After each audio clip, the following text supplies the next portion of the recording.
Hello everyone, এই দুদিন ধরে না আমার খুব পেট গরম হয়ে যাচ্ছিল।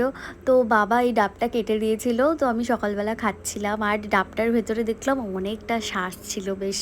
আজ দুপুরে মাছ হচ্ছে, তো মা এখানে মাছ ভাজছিল বলে মাকে আমি বলেছিলাম একটা ভাজা মাছ তুলে রাখতে আমার জন্য। আর আমার মাছ খেতে এত ভালো লাগে, সাথে আবার মাছের ডিমের বড়াও করেছিল মা। আর এখন তো আমাদের বাড়িতে চিকেন হয় না বললেই চলে, মাছই বেশিরভাগ দিন হয়। আর একটা জিনিস তোমাদের দেখায়, এই যে সবজিগুলো দেখছো এগুলো সবই আমাদের গাছের। আমাদের না এখন কোনো সবজি কিনে খেতেই হয় না, যা সবজি খাই আমরা সব আমাদের গাছের। তারপর আমার নায়িকা থেকে একটা পার্সেল আসার ছিল, সেটাই চলে আসে।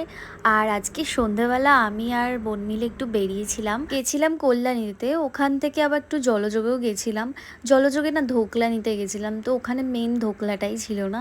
তারপর ডিসাইড করি দই বড়াই নেব, ওদেরকে বললাম দই বড়ার কথা, তো ওরা বললো যে দই বড়ার যে দইটা সেটাই শেষ হয়ে গেছে, মানে ওদের একটা স্পেশালিটি থাকে দইয়ের, তো সেটা শেষ হয়ে গেছিলো। যাই হোক, সেটার জন্য আমরা একটা কুকিজই নিয়ে নিলাম এখান থেকে। মিষ্টিও নিয়েছিলাম কয়েকটা বাবার জন্য, কারণ বাবা জলযোগে মিষ্টি খেতে খুব ভালোবাসে। আজকে বাড়ি থেকে ভেবেই এসেছিলাম যে আজকে আমি মোমো খাবো না, আজকে আমি ফুচকা খাবো। কিন্তু ওই যে মোমোটাই সবসময় আমি খেয়ে ফেলি, আমি জানি না কেন আমার মোমো এত ভালো লাগে। আর এই দোকানটাই না আঙ্কেল আর আন্টিটা কালিম্পংয়ের মোমো বিক্রি করে। আজকে আমরা নতুন একটা ডিশ ট্রাই করলাম, সেটা হচ্ছে টাইপো, এই দোকানটা থেকে। এটা কিন্তু অনেকটা বড় ছিল, যেটা ক্যামেরাতে অতটাও বোঝা যাচ্ছিল না।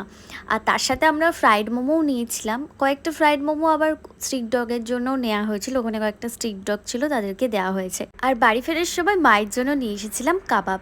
তো চলো আজকের মতো এটুকুই, আর যারা যারা এখনও আমার চ্যানেলটা সাবস্ক্রাইব করোনি তাড়াতাড়ি সাবস্ক্রাইব করে দাও।